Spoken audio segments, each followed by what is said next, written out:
The point is, ICE is wildly unpopular, and their conduct is also causing a crisis within the Justice Department, with 6 officials resigning in protest. You would think, as president, Trump would want to calm the nation. Instead, he took time out of a speech on Tuesday to do this. Isn't it nice to have a president that can go off teleprompter?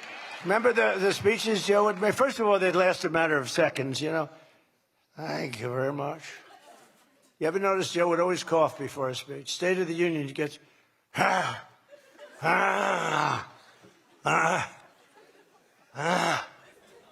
That's not what a cough sounds like.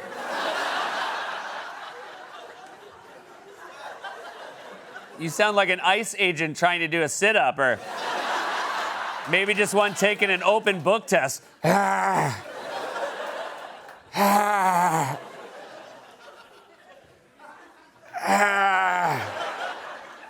Also, I love that speech we just showed a clip from was Trump saying Biden gave speeches. I mean, at least Biden wasn't doing sound effects. Meanwhile, that seems like all you're doing these days. Bing, boom, bang, pshin, boom.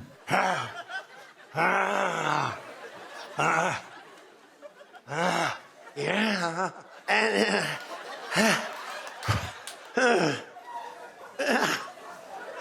At this point, you're just making sounds that we all make after watching you every day.